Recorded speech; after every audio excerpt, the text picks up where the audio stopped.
Hello everyone and welcome to the second episode of Generation Toon, presented by the Space Monkey X Audio Workshop. This is your host, Rob Lamley. Here on Generation Toon, I, a Gen Xer, will be joined by my wife, Andrea, a Millennial, and our Gen Z daughter, Harper, to watch some of our favorite cartoons spanning the last 40 years. In our last episode, I presented Thundar the Barbarian to my co-hosts, so this time around it's Andrea's turn to recommend a cartoon, and her choice was Garfield Friends, from Film Roman Productions and United Media Productions. Garfield & Friends ran on CBS from 1988 until 1994 for 7 seasons and a total of 121 episodes. Garfield by creator Jim Davis debuted as a newspaper comic strip in 1978. The strip would become omnipresent in the mid to late 1980s, with the lasagna-loving furball seen on t-shirts, lunchboxes, coffee mugs, stationery, and the infamous suction-cupped doll that was in everyone's car windows. Garfield's popularity has waned over the years, but when Garfield & Friends debuted in 1988, he was only 10 years old and still in his prime. The show followed on the heels of many Emmy Award-winning primetime animated specials, starting with 1982's Here Comes Garfield, as well as the beloved holiday specials, 1985's Garfield's Halloween Adventure and 1987's A Garfield Christmas. The show was split into 2 segments, an adventure featuring Garfield, his owner John Arbuckle, and Garfield's slobbery nemesis Odie. The second half of the show was U.S. Acres, an adaptation of Jim Davis's comic strip of the same name that ran from 1986 until 1989, which followed the shenanigans of Orson, a pig, and his barnyard friends. For this episode of Generation Toon, Andrea, Harper, and I watched 3 episodes of Garfield & Friends. Season 1, Episode 1, the main story has Garfield trying desperately to get some sleep while the annoying Binky the Clown keeps interrupting him. Season 4, Episode 8, John, Garfield, and Odie are on vacation when John gets pulled over by a shady police officer who also serves as the town's judge, lawyer, bailiff, and jury. And Season 7, Episode 13. While out on a walk with Odie, Garfield notices that his cartoon world looks more realistic than usual. That's because they've somehow gotten stuck in a superhero cartoon called Power Squad that features an animation style similar to X-Men the Animated Series. This one actually features a pre-Batman the Animated Series voice cameo from the Joker himself, Mark Hamill. So what did we think of Garfield & Friends? Well, grab a plate of lasagna and let's get on to the discussion.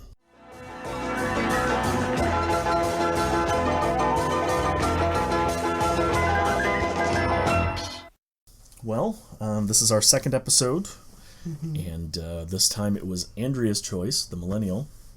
And what did you choose for our cartoon to watch? A mistake. It was Garfield & Friends. Garfield & Friends. Yeah. I feel like cut to black, we're done. Yeah, it was not good. No. I remember liking it, but I think more it was just that I remember not hating it. Yeah, I could see that. Because it was beige. Yeah. Just a little background real quick. The show is obviously based on the Garfield comic strip by Jim Davis, first published in 1978. The show kind of debuted on Happy Birthday Garfield, a special broadcast on May 17th, 1988, to celebrate the 10th anniversary of the comic strip. On the show, which featured both animated segments as well as interviews with Jim Davis and other comic strip creators, viewers got to see snippets of a recording session for the show. That's vaguely familiar. Well, I mean, I would have been 6. You probably would have watched it. Huh. There were animated Garfield specials every year, pretty much. From 1982 until 1991. There were, I think that's 12 in total, and every one of them was nominated for an Emmy, and 4 of them won Emmys. I want to say the ones that won were the Halloween one for sure. Well, was there Halloween? Yeah, Garfield's Halloween Adventure. I don't remember the other ones off the top of my head, but I'm pretty sure that one was because I know that was a special one for you. That one, and then I want to say, as I'm looking at the titles that you have here, I want to say I remember Here Comes Garfield. That was, yeah. And then and probably a Garfield Christmas, obviously. Yeah. I want to say Babes and Bullets was one too, which was based on the Garfield and His 9 Lives book, which was, it was a crazy book. I had it as a kid, and basically it was 9 alternative takes on the Garfield character. That started with like a cave cat where he has these big saber-toothed tiger teeth. Right. But then another one is the Babes and Bullets that it talks about where he's a 1930s hard-nosed noir detective. And so he's talking in like Humphrey Bogart, you know. That one was not on the 9 Lives special where they adapted the book for the most part. It was actually spun off into its own special, and I believe that one won an Emmy. The one that was really shocking, though, about the 9 lives, at least in the book, I don't know if it was actually on the special, was the one where Garfield is, like, taken over by an evil spirit. And it's almost like a primal cat spirit. And the very last frame of the comic is him attacking the old lady that owns him. It's really wild, and I remember as a kid kind of being like, whoa, So they went dark. So like an id and ego. Sort of, super ego. yeah. And what's really wild is that Jim Davis wrote all of the stories. So, I mean, he clearly has a dark side that he occasionally let out, like this 9 live story. But there's also the Halloween special that I know a lot of people have fond memories of kind of being freaked out by. Like, I want to say there was a scene in particular that everyone is kind of like, that, you know, that was a scarring moment from my childhood. Does that bring any bells for you? No. Okay. No. Okay. No, we just thought it was so delightfully silly Yeah. that's the parts that we kind of focused on. Okay. Now,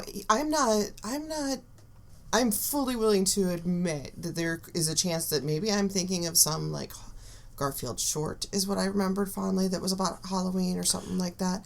But because I believe it's just the lighter moments of that one. Okay. I know that a lot of people your age have fond memories of that Halloween one. So I think you're probably right that it was the special that you remember. I know I've seen it in the past decade. Well, yeah, because we bought it for Harper when she was little. You guys introduced it to me, and I remember the first episode, and I think the second one, and a few of the others, like different glimpses of it, but I don't have any very fond memories of it. I think I watched it for like only a little, at least for what I can remember, just a little bit or something like that. I think we probably watched the Halloween special and the Christmas special, and maybe wasn't there a Thanksgiving one? A couple times, yes. You know, it wouldn't surprise me if we watched those with her, but that was probably about it. You know? Yeah, I don't have that many memories with Garfield, especially since like it stopped airing when I was around the time I was born and everything. Now, you did watch the reboot. I did. Which was in 2009, The Garfield Show. Yeah, that one is really different from this version because in the reboot, in the 2009 reboot, first of all, there was no, like, what's the farm called again? I forgot. Oh, U.S. Acres? Yeah, U.S. Acres. Yeah, there was no U.S. Garfield. Acres. It was just Garfield. I also remember, like, they had these really weird, like, basically, like 2-episode or 3-episode adventures where it would just be a continuation. Oh, and it that's wasn't interesting. just episodic. Okay. At least from I can remember. And I think they're also, like, it was also all CGI, which is very different from the hand-drawn. From the hand-drawn. Yeah. Which I loved the transition between seeing that it was completely hand-drawn and then very slowly they turn over to more computers and, like, because in the first episode we saw it was very clearly hand-drawn and everything. Yes. And then, like, in the later season episodes we realized it was, like, more... They turned a bit more to the computers, but not completely. I don't think it was computer. I think it was just they refined the style. Yeah. They had more money, honestly. Basically. Because the show was a big success, which is kind of surprising to me.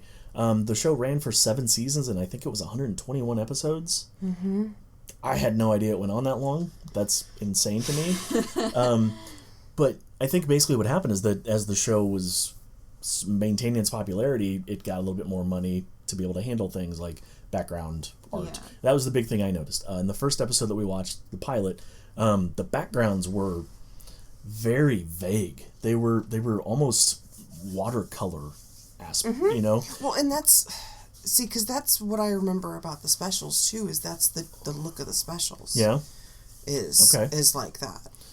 Yeah, and then as the show progressed, which, you know, we didn't watch 121 episodes or anything crazy, but as we got into a later season, I noticed that the backgrounds were much more precise but boring. Mm-hmm. Like, they didn't have... Well, it started to reflect that, like, late 80s, early 90s blocks of color rather than variations in tones. And it also just looked more like the strip.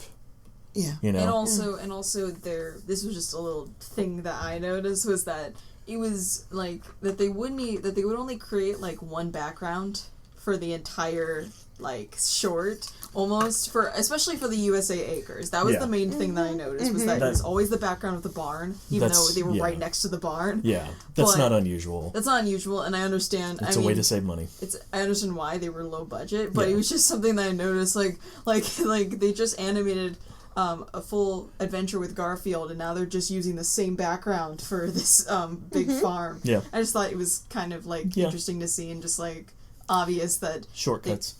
Obvious that they were trying to put a lot of time in the Garfield, in the Garfield adventure, and then just the U.S. Acres was. Then they remember. Then it was almost like they were focused so hard on the Garfield special, and they were like, oh wait, this farm thing still exists. USA Acres still exists. So we need to throw something in. Well, Garfield was the name, you know. I mean, he was the brand, so it makes sense that they would spend more time on those. I also thought of something else that might have influenced our viewings of the later seasons and why we thought it was a little less creative. Over time, they would eventually have a stockpile of standard animations for all of these characters, especially after 7 seasons. You know, so there was probably a lot of time where they didn't redraw anything. They just used an old drawing from a previous episode of a character doing a similar action. You know, it's not like you got to redraw Garfield walking every episode. They're going to reuse that animation from previous episodes. Especially since these are characters that their designs are very much like they're set same. in stone. Yeah, the only time they change is if they're like wearing clothing or something. Yeah. That's it. Yeah. Well, and with Garfield, his mouth doesn't move. Yeah, that was a brilliant idea because, man, you want to talk about cutting down on animation. The only person whose mouth moves is the animals. I mean, I'm sorry, is the humans. John and any other woman. Odie pants, so they do the motion of the tongue, but that's but still again, repetitive. It's repetitive. So, I mean, that's a great way to cut down on your animation fees, you know, your animation expenses. Yeah.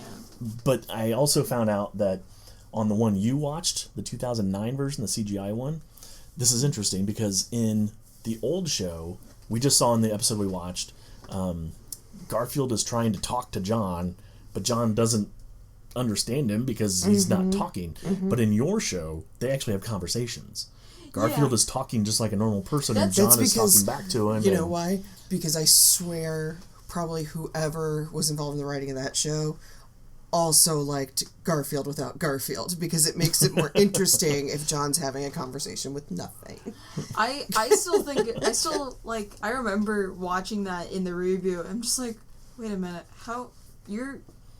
this guy can talk. Why aren't you like talking about your talking cat instead of like you're saying how poor you are? You could literally just sell your talking cat or like show him off in TV shows and everything. You would gain a bunch of money. My 7-year-old mind already knew how to do that. How did John, the grown adult, not figure that out? It's like, well, he's the original buffoon. John? Yes. He is. Oh, he's so delightfully stupid. 7-year-old me knew how to gain more money than John. One thing that I found interesting this time is it was always funny to me how when I was a kid and I had seen Ghostbusters by this time, I thought Bill Murray was the voice of Garfield. You know, and it was Lorenzo Music. And he actually did the voice of Garfield for everything in the 80s. He did all of the specials. He did this cartoon. I mean, pretty much any time Garfield was represented. He does it great, though. He definitely does fit the attitude of that cat. Absolutely agree. He is definitely the highlight, and I understand why they used him for everything. But then I found it interesting that then they used Bill Murray in the movies. So now on your show, the reboot. Yeah, Lorenzo Music had already passed away. He died in 2001. So instead, they replaced him with Frank Welker. Now, Frank Welker is a name we're going to be hearing a lot in this podcast series. He has over 860 voice roles as of 2021. And that's as of, when your dad did this research. It has been a week, so we can probably add 10 900, more. He is talented and prolific. In fact, I did a little research here on him. He started in 1969, and he has over 860 film, television, and video game credits, with a worldwide box office of $17.4 billion, making him the third highest grossing actor of all time. The only two who haven't beat are Stan Lee and Samuel L. Jackson. The movies he's been in and he's the voices in are billion-dollar box office movies. So it's crazy that this voice actor you've probably never even seen a picture of. And that's just is the box third office. Gross. Yeah. I mean, he is Fred in Scooby-Doo. He is. Here's the thing: is I would be willing to bet that at minimum half the cartoons that you have watched in your life have had Frank Welker as voice something. has been on there somewhere. And he does a lot of just animal noises, not necessarily even voices like Scooby. Just he's really well known for doing animals. That's one of his big things. The same way D. Bradley Baker is, which is Perry the Platypus. He does a lot of animal noises. So Frank Welker's name you're going to hear a lot. But anyway, he took over for Lorenzo Music, who died in 2001, for your version of the show. My version was cursed, I gotta admit. Why? The reboot, I remember, I think I don't know if it was because of the CGI. I mean, it was good for its time, but looking back on it now, it was very obvious that it was a little rough. That was almost 10 years ago. Yeah, and there were definitely, and like I said before, it wasn't always episodic, so of course, full-on adventures that would go on for certain episodes, and it got a little weird sometimes, especially with the, like we mentioned before, John talking to his cat and his cat talking back. Right. That every once in a while would kind of cross in a weird thing where it was basically no, this makes sense in the comic and the original cartoon, but it does not make sense now that he is talking to his cat. Okay. That is, he can understand his cat. But he couldn't in the comic. He couldn't. That's what I'm saying, though. So you're saying it's weird that he could understand him now? It's weird because they would make jokes. They would make jokes that would fit better for the older version of this, the cartoon that we've watched recently, where he can't understand Garfield. He can't, and Garfield is just talking to us. But then in the reboot, it's they're making the same jokes, but it's canon in that reboot that John can understand Garfield, so it doesn't make sense in that point. Gotcha. That was actually one thing that I kind of appreciated about this one is how weird it got. We only watched a handful of episodes, but we watched one from, 6 or 7, where Garfield realizes he's animated, and then he meets the X-Men type characters. Yeah. That was more interesting one. They broke the fourth wall because that one I found really, I kept saying the whole time, I was like, this has real Rick and Morty energy. Yes, it really felt like a Rick and Morty episode because, again, Garfield knew, he was self-aware that he was animated, and then he went into this world and he was able to manipulate the world by taking the pencil from the animator, which is an old Looney Tunes thing. Mm-hmm. But it's still interesting to see, and it's interesting on a kid's cartoon. Yeah, how meta it would get. Yeah, that was an interesting episode. I'm actually not surprised it was in a kid's cartoon because as someone who grew up with a few cartoons that were meta like that, I definitely felt more engaged when my cartoon characters that I loved were talking to me through the TV. But that's in your era. This is our era. True. This was pretty strange. Mm-hmm. I mean, again, other than the Looney Tunes classic where Daffy. Well, I mean, it has come up other times, but they were the first one I remember, of course, is Looney Tunes, the Daffy Duck one. Yeah.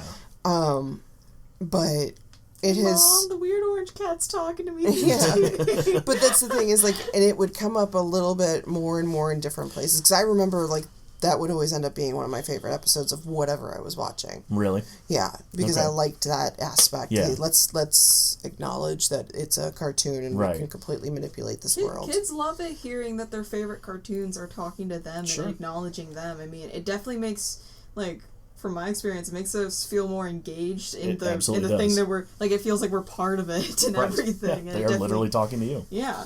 So that one was a cool episode, or I should say story, because the whole episode wasn't that great. Because it also went to another weird place. It's not the one with the Alibaba and the 50 Thieves or 5. Oh Jesus! The one where wasn't that the same episode? I think it had to have been. We only watched 3. Yeah. We watched another episode where Garfield is in the Middle East, and God, the accents! I blocked this. Yeah, John has a really blocked this. Has a really bad racist Also, accent. There's racist accents all Yes. over also, that. all of the characters, all the people in that Middle East were like pale like snowmen. Yes. Like they just were not. There was no diversity. No, there was no. no. Like I was just like Jesus. But at the same time, as non-PC as that episode was, it was also very strange because it's Garfield in this kind of fantasy setting, and he's... It almost went the Hello Kitty route. Like, remember the Hello Kitty theater? Yeah, so yes. it went we're going to use these characters that you know and love and tell a different classic story. Yeah. But, Hello Kitty didn't go full racism. Well, we haven't gotten to that show yet. Maybe they did. We don't know. Okay, fair. I do not speak for Hello Kitty. Is, I was like, when we first Garfield was telling the scene, I'm just like, oh Jesus. You knew it was coming, though. Because from what I know from cartoons back in your days. Yes, the olden times. In the olden times. I was just like, oh, we're putting this in a setting other than America? Alright, here's some racist. Yeah, this is gonna get ugly. Mm-hmm. Yeah. Like, that was the act, like...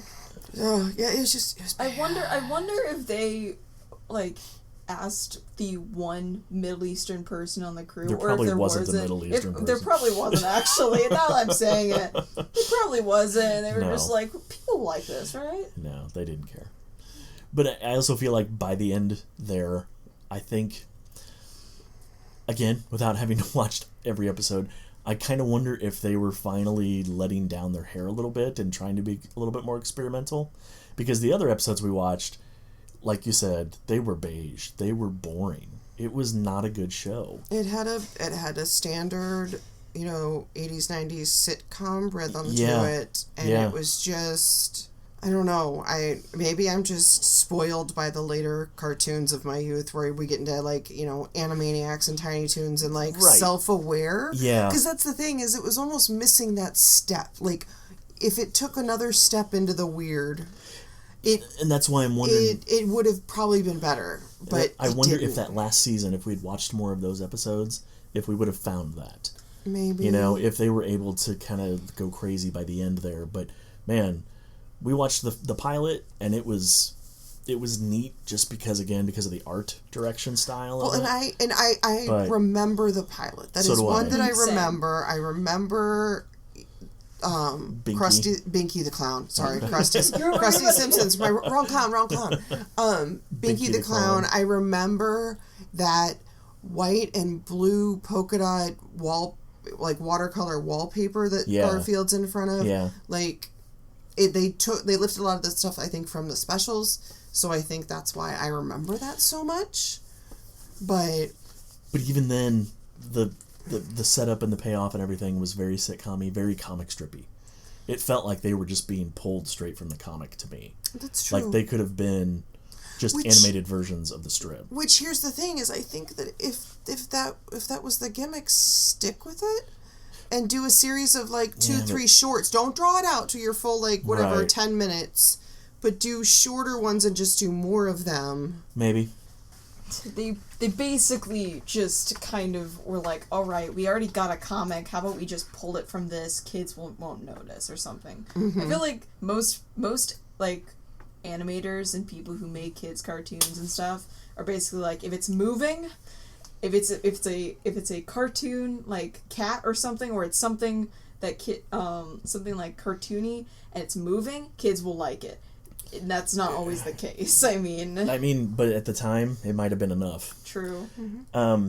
This cartoon is more like a watch a few episodes, then go back to work. We were talking about earlier, is Garfield and Friends felt like this is what was on in the background while you played with your toys in the living room. It didn't require full attention, but it also wasn't going to be completely at the time offensive. Right. You know what I mean? And it was going to be okay for the kids to stop and look and then go back to playing because, that's what we did. I wonder, I would love to, I don't know off the top of my head, but I would love to see a side-by-side comparison of Garfield from, again, the 7 seasons it was on, to also see the parallel between, like we were saying, sitcoms. I wonder if there's a similar flow of story, and like I wonder if things started to get weird in about 1989, 90 when this one started to get weird. Like Married with Children was kind of in that era. Simpsons was starting, Simpsons. was at least in Tracy Ullman, and then coming on. Whereas a little bit earlier in that 86, 87, you would have had like Family Ties. 80, I guess it would have been a little bit like more 84, 85. But either way, you would have had that.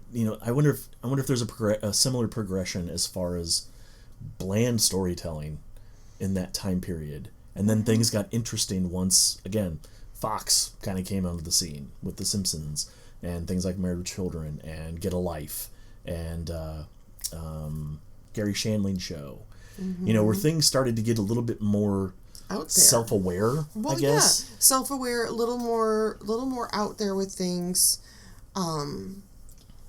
Just started taking more chances, I guess. And I don't think that was something that was really done on mainstream television in the mid to late 80s. Well, and you also have to figure that, late 80s. This was also when MTV's really not that they're really hitting their stride with having regular at the height of their influence. Yeah, absolutely. Yeah, I don't know. That'd be interesting. I mean, again, I don't know how we would really even do that, but I definitely feel like there was a progression as far as the stories went, from very bland and simple to even more bland. They're in the middle, where we couldn't even finish the last episode we tried to watch in season 4. It was just there was nothing to laugh at. There was there was nothing worth our time. Well, there's also the fact that I guess now I'm thinking about it. I'm trying to think of what would the target audience be for that, and I think sometimes the difference comes down to that if that was a cartoon for young kids, which it probably was. Okay. I think the issue is that a lot of times, even right now, even the entertaining cartoons for that age group sometimes are still educational, or I should say a lot of the times are educational. Yeah. And that wasn't that. Well, you got to figure it was the 80s. It was all about merchandise and branding and everything else at the time. Well, especially in Garfield. Yeah, especially Garfield. I mean, he was on everything back then. I loved Garfield at that time. I had tons of those little books. You know what I'm talking about? Yes. The ones the short, long ones that look like the strip. I probably had a dozen of those, and I read them constantly. Did. And I had even the big collections where they were in 8.5 by good sized books. But this cartoon just did nothing for me now, and I don't know if it's just I've grown or if it wasn't very good even back then, and I just didn't know any better. I just don't think it was meant to be more than just the holiday specials. I think it was meant to. It was just too hard to draw out. Well, or maybe keep it interesting, or maybe it's the fact that okay, if you know that you've got 45 minutes to tell a story, you can flesh it out more. That's true. It could be being constrained by this. So each episode was 22 minutes, and it was split in half between Garfield and U.S. Acres. Yeah. So make it entertaining for that 8 minutes. That could be. For me, what it was is because of what I personally grew up with. You guys have a different experience with cartoons than I do. What I personally grew up with, it wasn't always this episodic.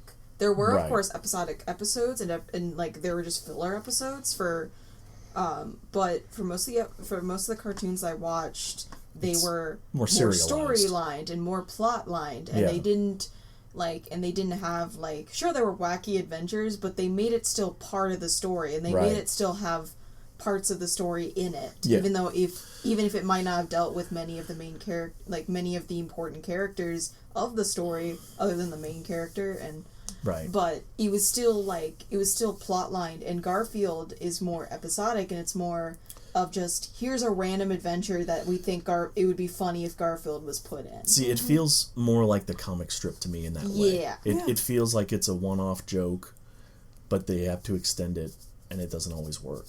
And you're going to find, as we watch mine and Mom's generation, especially the early part of her generation, it's a lot of episodic. Yeah. Now, the key is that if you can find, we're going to get, the one that keeps coming to my mind that I'm excited for us to watch is The Real Ghostbusters.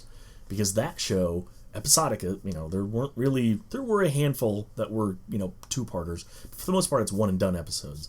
But the characters were interesting.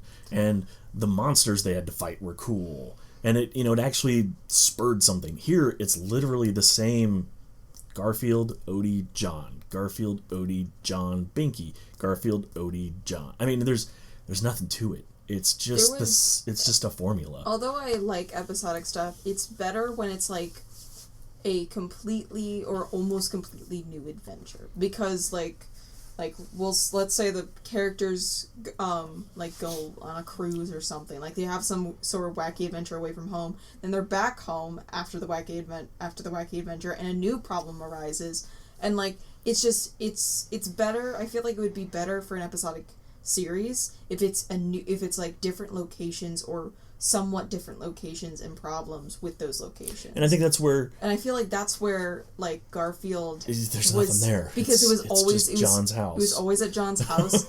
And everyone's... And, they would, of course, change locations, but it was only, But it would always go, it would go John's house, vet, John's house. Right. John's house, car, John's house. It was not There's nothing really different. There. No. And although it's good to set a clear story of here are the main characters, here are the people you're going to be seeing, it's better to put them into different situations so that way your viewers are more engaged. That's why even Scooby-Doo was better.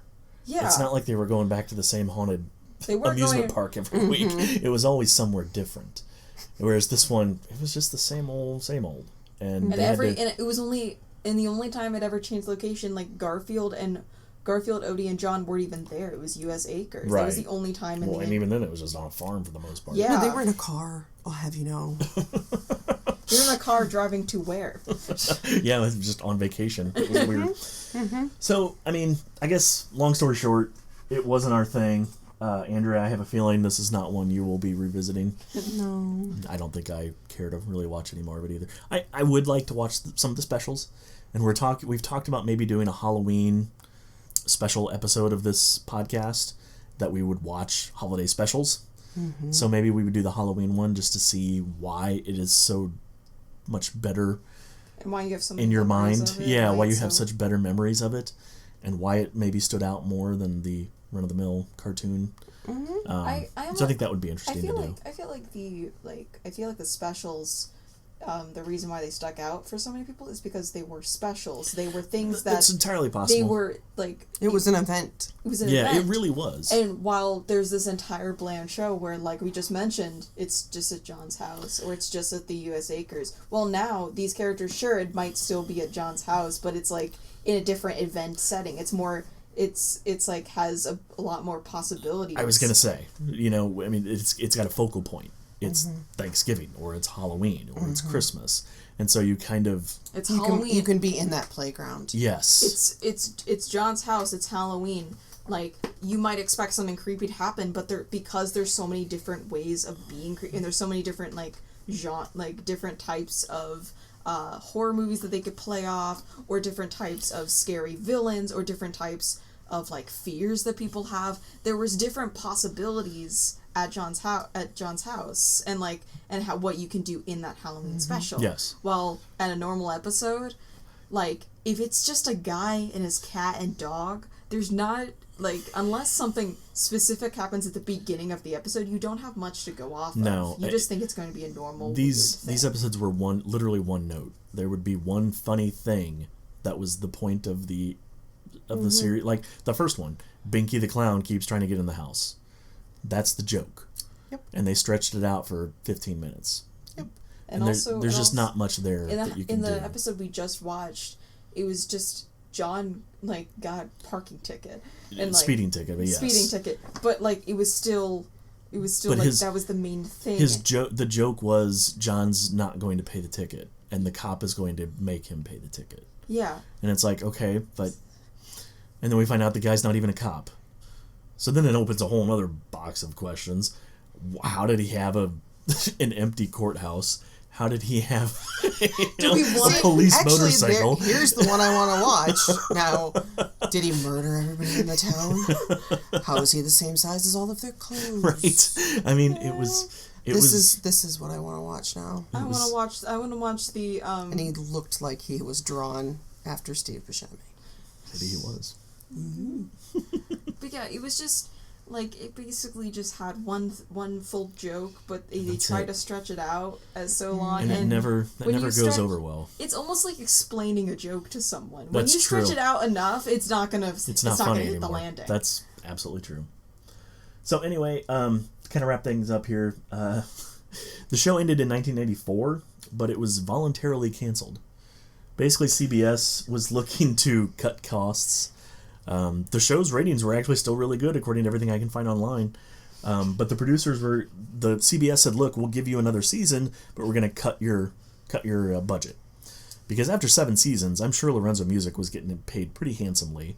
Because I was gonna say, and those writers probably were like, "Oh, this pays really good, but if I have to write more of this stuff, I'm going to murder someone." So Just anyway, kill it already. so the show was fairly expensive for a cartoon, but it was still getting good ratings. But CBS was looking to cut costs as a company, and so they basically came to the producers and said, "We'll give you another season, but we're going to cut your budget." And the producers looked at the syndication and were going, "You know what? We're making plenty of money off syndication. Mm-hmm. We don't need to do another season." So they just kind of said, "You can just cut the show, and we'll just keep selling it in syndication, and we'll keep cashing the checks." So it truly came down to, it's not really about the cartoon, it's all about the money. Yep. And, I mean, I can't blame them. If you had something that was this boring and it was still selling in syndication, go for it.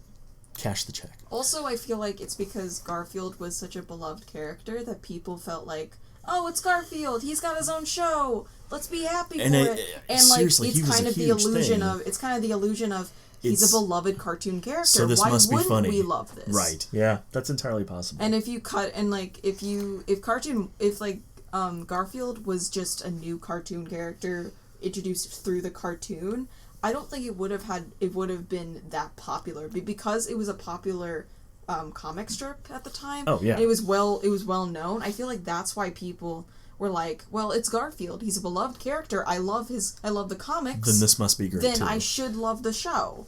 And so they kind of just put that illusion of, I love the show, this is great. Right. Even though they didn't, even if a kid or even like someone who well, it's all nostalgia. I like Garfield. This must be good too then. So anyway, the show went off the air in 1984. Nickelodeon now owns the rights to the animated Garfield. Now, I don't think they own the rights to this show, Garfield and Friends. I think they just own the rights to be able to produce new Garfield cartoons. Mm-hmm. But as of right now, they have not done anything with it. They just own it. Another company actually owns the rights to Garfield and Friends, and they've put out DVDs over the years. But as far as I know, they aren't really doing anything new with the property or anything. So I want to see Garfield get the Peanuts treatment. What was they did the movies, the way that's animated. That would be cool. To make it look like the comic. Yeah. I've seen so many people talk about like how bad it was a decision of animating the cat with real life people and like having that as live action, because I know that was one of those. Yeah. Those were the movies that made the most funny impact, where they're just like, this is horrible, but it's funny now. I've never seen any of those with Bill Murray. I've seen people use it as a drinking game. Yeah. Each time Garfield mentions, or they see lasagna, or he mentions he hates Mondays, they'll take a shot. I'm just like, and they would get so drunk over I would think it. so. I'm just like, yeah, there we go, reused jokes. Yeah, I've never seen any of the live action ones, so it doesn't really interest me. But did you watch any of them? I watched them through YouTube, and I think I watched you watched them when you were little, but it was like put on Garfield, and then you were playing because I know that I've seen bits and pieces of it, and it only would have been with you. Yeah, I think I saw like a little bit of it, like. So again, it was probably it wasn't a big impact on you or anything. Mm-hmm. Yeah, no. Yeah. But yeah, I feel like it would be cool to see Garfield being put through the Peanuts treatment, where it's essentially animated close to the style, at least, because I feel like that would have given a lot more nostalgia for the people who grew up with him, grew up with him as adults, and then a new generation is introduced to the style. In all fairness, this show very closely matched the style of the comic strip. Of course. Oh yeah, I'm just talking about. I think in that like computerized CGI, that's what I'm talking about. Okay, I see what you're saying. Yeah. Yes, that would be kind of cool to see a sort of 3D Garfield. Yeah. But in that, that would be pretty cool. That would have been interesting because from the Peanuts movie, like they still kept the cartoonish like vibe and everything, and they still kept the style of the comic true to itself, even though it was like it still popped off the screen. Right, and I think that's what Mom's going. Yeah, for. and I feel like that would have been really interesting to see how they used the tools that we have now to create a this newer version. That would be kind of cool. Create a better, less cursed looking reboot of than the 2009 one. 2009 one. I swear the thing haunts my dreams. All right, well, I don't know that there's much more for us to say about Garfield and Friends other than it didn't hold up. It wasn't as great. It was as a thing that existed. Yeah, it's unfortunate. It's a turn on in front of the kids so I can get some sleep. Well, cartoon. yeah, it would. And hope nothing racist happens. Yeah. Ladies and gentlemen, Garfield and Friends. Friends are there. To help you get started, to give you a push on your way. Friends are there. To turn you Thanks for checking out this episode of Generation Toon. Be sure to subscribe today so you can join us as we discuss our favorite cartoons from the last 40 years. You can also follow us on Twitter and on Instagram, both at SMX Audio, where we're available to talk tunes anytime. This has been your host, Rob Lamley, from the Space Monkey X Audio Workshop. Thanks for stopping by, and we'll see you all next time. friends are there to give you a tip. Friends are there when you need them. They're even there when you don't. For a walk in the park, or a shot in the dark. Friends are there. I don't care. But friends will care for you.